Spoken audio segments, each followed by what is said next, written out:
The following program is sponsored by Happy Science.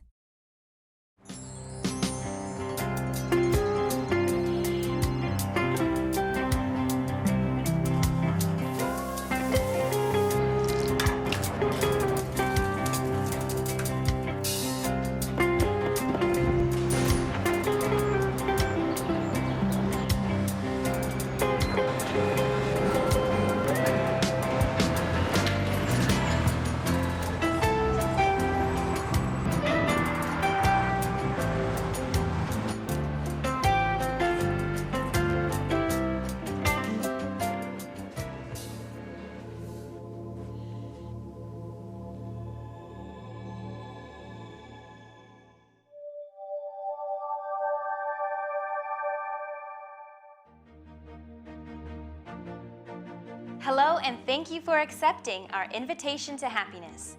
Ryuho Okawa is known as a global visionary because of his deep spiritual insight and commitment to guide the world to a brighter future. To accomplish this, he founded Happy Science Group in 1986, which is now a global movement in over 100 countries. His vision and message to the world goes beyond the differences of race and language, empowering people with love. Together, in this 8-series program, we will explore practical ways on how you can be happy and how you can take part in creating happiness as a society. We often talk about searching for happiness. We expect to find it in the partner we're destined to be with, that fulfilling career, or the lifestyle we dream of. Ironically, these are the very things, our environment, our work, and the closest people around us that seem to determine our unhappiness too. Because these things are outside of our control, sometimes we can feel powerless over the emotional turmoil they bring. But what if happiness is something that begins with you, every time and in every case? But first, let's go to the streets of New York and ask the question, who makes you happy and who makes you unhappy? Myself, I mean, you can't rely on anyone else for happiness. People that try and take away from that. She does. He does. Sometimes he does. Yeah. That's a hard one. Yeah, not many people make me unhappy. My grandson's 2 years old. It's just funny seeing life through those small, young eyes again. Just little Mr. Personality. So that would be, let's just say in general, the boss. I think I make myself happy most of the time. My son makes me happy when he's happy, and my husband, when he's happy, it makes me pretty happy too. Again, probably the same people. But I think that most happiness or unhappiness resides within yourself. You know, if you let people influence you, you can be unhappy. But I try to look past that and look into myself. How about you? Who makes you happy and who makes you unhappy? Let's listen to a lecture from Okawa that presents the concept that happiness begins from no one else but you. The purpose of religion is to help us grow as human beings. It is important for religion to encourage the growth of human beings. The goal of religion is to help you grow. Through that growth, we can overcome and solve the problems, strife, frustration, and suffering that may appear insurmountable. You could solve these issues by finding answers to the problems. Yet, another solution is to grow as a person, so your problems seem comparatively smaller.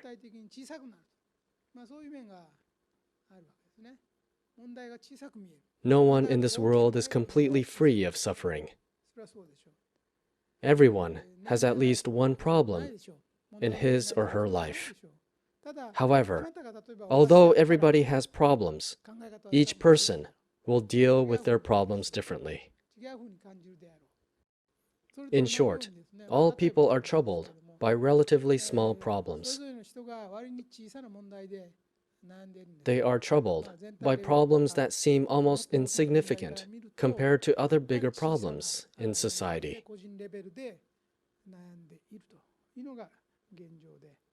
But as long as they cannot think beyond themselves, they cannot escape these problems. They cannot escape from their problems because they cannot transcend their framework as an individual. People view themselves as a tiny existence, a separate entity from the world and other people.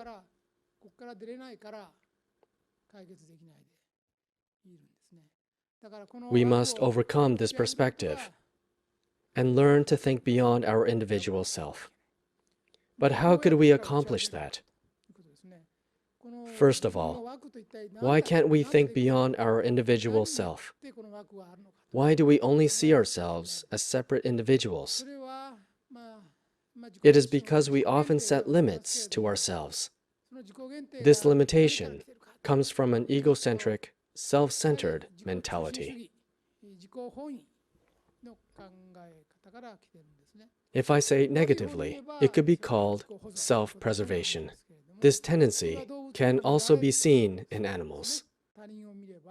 Some people even think everyone is out to hurt them. Even if somebody compliments you, you may think he or she has ulterior motives. You become unable to trust anyone, not even your own family, spouse, or child. Many people are trapped in this kind of thinking. They suppress themselves, and in doing that, cannot release their true, innate power.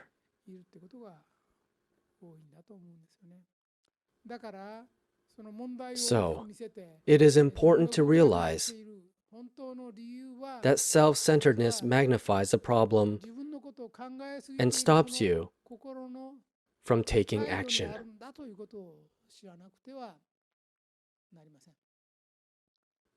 You are actually thinking too much about yourself. Today, I would like to talk about 3 principles that are necessary for the proper cultivation of the mind.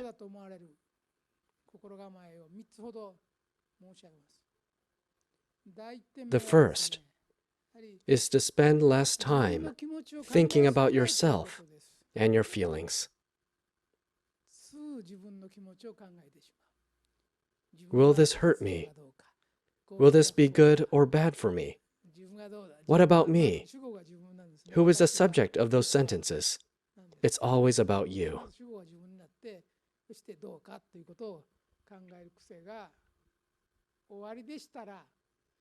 Try changing the subject of your sentences to someone other than yourself. It is difficult for people to become truly happy when their thoughts are self-centered. If all you think about is your pain or unhappiness, then you will never be happy. People who are really happy spend less time thinking about themselves. Once you understand this, you will find yourself not thinking about yourself at all.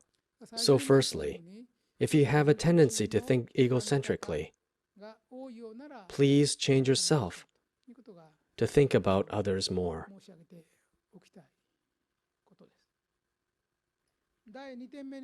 The second point is to make efforts to recognize a diversity of value systems. People tend to believe in values that are convenient to them. This is related to the first principle. Most people have a one-track mind. However, there are different kinds of people and many ways of thinking and living, just as there are various kinds of butterflies. Yet most people only have their own thought pattern and deny others based on it. Take a mother who is always worried about the time. She lives by a tight schedule, and if her children are not punctual, she gets angry at them. No matter how well behaved her children are in other things, if they are not punctual, she gets angry and keeps blaming them. It does not matter if they get good grades, always keep their rooms tidy, or have many friends. She will not forgive her children if they are not on time. So if punctuality is the most important thing to the mother, she won't be able to forgive tardiness. It is easy for us to take a single perspective and apply it to everything around us. But we often don't even realize that and believe that it is the only way to live. So we tend to judge other people with our own perspective. But I want you to take a minute to consider that the world is made up of different people. In fact, part of our growth as human beings is to recognize the many different perspectives in the world and accept the various strengths of other people. Most of our personal conflicts happen because of this. Many people cannot accept various perspectives or different value systems. They hold a strong desire to believe their own perspective only. We must know that there could be a valuable way of life, even if it does not match your way or taste.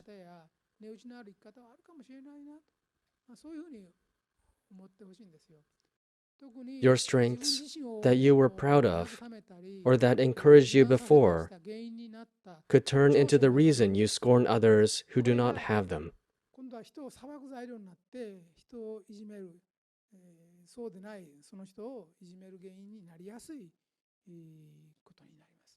You must be careful so you do not judge others in this way. In fact, your strengths that brought you happiness can end up creating unhappiness. That is why it is important to accept multiple perspectives. It is a way to make us grow as human beings, in a way to make us more mature. This could be the major reason for many family feuds. For example, a well-educated father may blame an uneducated mother for their child's incapability. In case both parents are highly educated, their children do not have any excuses. So if they don't perform well academically, they are considered lazy. Children have many good characteristics that the parents do not have. So if you try to nurture the strengths of your child will change his attitude toward you. It is nothing but a burden for children to be simply compared with their parents' achievements. However, parents tend to look back on their childhood with rose-tinted glasses. They only remember their successes and forget about their failures. Many parents judge their children based on their glorified childhood memories, resulting in an unhappy family. Your attitude towards your spouse may be wrong as well. You may think you are objectively judging your spouse, but in fact, you could be just comparing your spouse to an old boyfriend or girlfriend. It is quite annoying to your spouse who wouldn't know about this. So, please try to have a more open mind and see things without bias. The idea of paying attention to our own thoughts might sound difficult, but is actually a very important exercise. It can be surprising how much time we spend thinking about ourselves and judging others based on our own ways of thinking. Let's go back to the lecture to learn more about how we can be more accepting of others. The third principle I want to mention is connected to the other two. It is the same and connected, but it is a very important point. If you want to live a happy life, please consider and practice forgiveness. Forgiving is a difficult task and is a religious state of mind. You must make efforts to have this mindset because it will never come naturally to you. Knowing this fundamental truth of religion, you're able to understand why people do things. You'll realize that forgiveness has real power in our world. You need to know this. The many problems that arise between people and the cause of your unhappiness mostly come from your hatred for someone, perhaps a prolonged feeling of hatred or anger. Most people blame others as the cause of their unhappiness. That may be partly true, but the other party will probably say the same thing of you. For instance, imagine that your son is tragically struck and killed by a truck. Of course, it is tragic. You might want the driver to go to jail for the rest of his life. You may even want him to receive a death sentence. As a parent, you would be overwhelmed with resentment. I know it's quite normal to feel that way.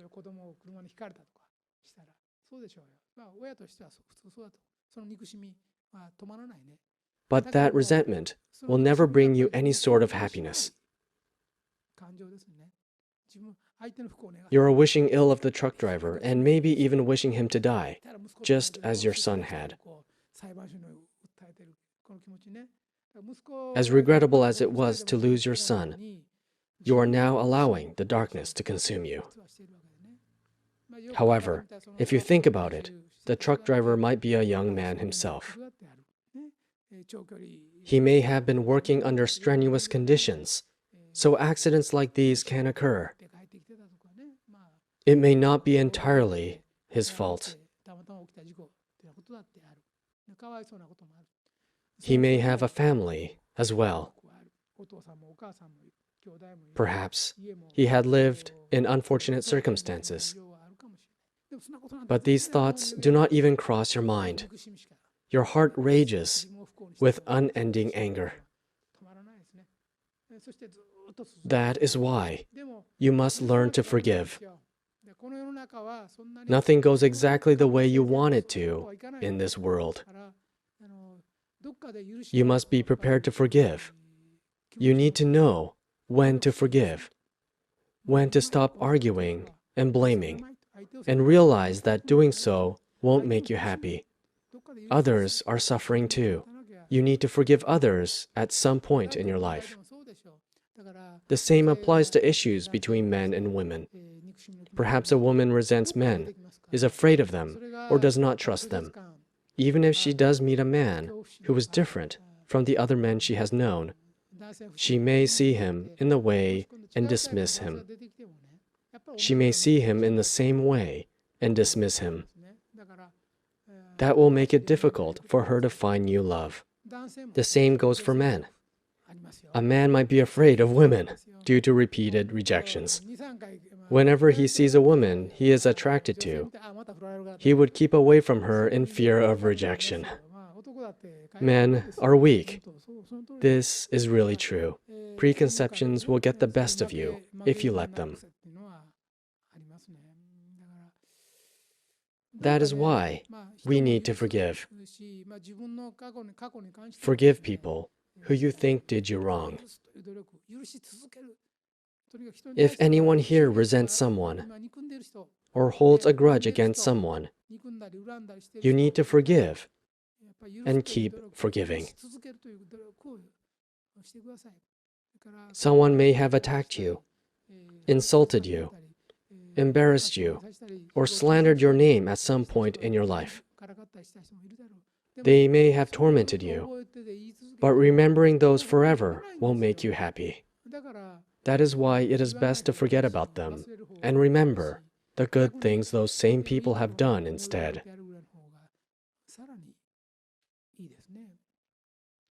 If you find yourself judging, resenting, or being angry at people you see as hurting you need to overcome those emotions. Forgiveness is not an abstract concept. It is not just a word. It is not abstract. It is an essential factor to make you happy. If you cannot do this, you will never find happiness in this world. I am sure there will be people in your life who do not behave exactly the way you want them to, and there will be aspects of your past that did not go exactly the way you wanted them to. But through the act of forgiveness, you will be able to let go of these and attain peace. You will find that by forgiving people, you will sleep much better at night, perhaps the best you have ever slept. When you go outside, the air will taste fresher, the sun will feel warmer, and you will understand people's feelings for the first time in your life. Those who hate others are really afraid of them and cannot enjoy such blessings. They only think of themselves. I have talked about this before, but the past is unchangeable. We can, however, change the future. We can only reflect on the past, but we can focus on making a better future for ourselves. Additionally, if we change our present mental attitude, we will see the past in a different light. I have said this before. If you are happy right now, then what that means is every person you have met in your life appeared before you in order to make you happy, including the boss who fired you, or the woman who left you. If you are happy in your life right now, then that is what they were there for. They were subtly giving you advice on how to live as a human being. All those people whom you thought were hurting you were actually making you happy. That is why you must let go of any superficial grudges. If you are happy right now, then everything will go well. Forgiveness has power in this world. One of many types of love, forgiveness is especially strong in religious power. Please think like this. There is Buddha nature in all of you. People are wonderful beings. Therefore, it is important to have wonderful people grow more wonderful. Not only do you have the right to be happy, you also have a duty to be happy. You have a duty to be happy. Others have a duty to be happy too. The people you resent also have a right and a duty to be happy. If each person becomes happy, the world will turn into a utopia. Please affirm the existence of others. There are different perspectives and different ways of living. People have many good qualities. People each have wonderful qualities. Some of the things you see as shortcomings may actually be your excellent character. All people are children of God and Buddha. All of you have potential. You can all change. You all have the right to be happy just as you are, and you can become happy. If you change how you look at things, the world will look different. Just remember that all humans can grow and mature. Through the process of maturing, you can overcome all wrongdoings, hardships, your own sin, sin committed by others, and things that seem to be obstacles. It would give me great pleasure if you would think this over. The bottom line is that you won't ever become happy by blaming others or your environment. If there is someone that you dislike, we need to be the ones to take the first steps to forgive. Everyone not only has the right to be happy, but has the duty to become happy. Let's accept the existence of others and pray that you and others will become happy. In this way, we can become self-generators of happiness and supply it to the people around us. Once again, thank you for accepting our invitation to happiness.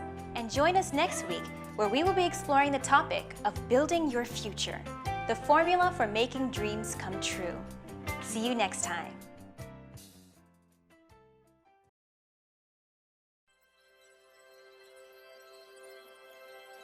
I have watched over you for many years, since the moment when you were born. Your first steps, your first bike ride, your first day at school, your graduation, your marriage, your joys, your sorrows. Yet, through time, you have shown that what you continue to hold in your heart grows stronger and brighter as you persevere, believing that the journey is just as important as your destination. I pray every day that you will see the signs life provides you as a guide, and discover that you were born to accomplish great things. Remember who you are. Remember what you were born to do. Become a light for the world. Believe. Be inspired again.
The preceding program was sponsored by Happy Science.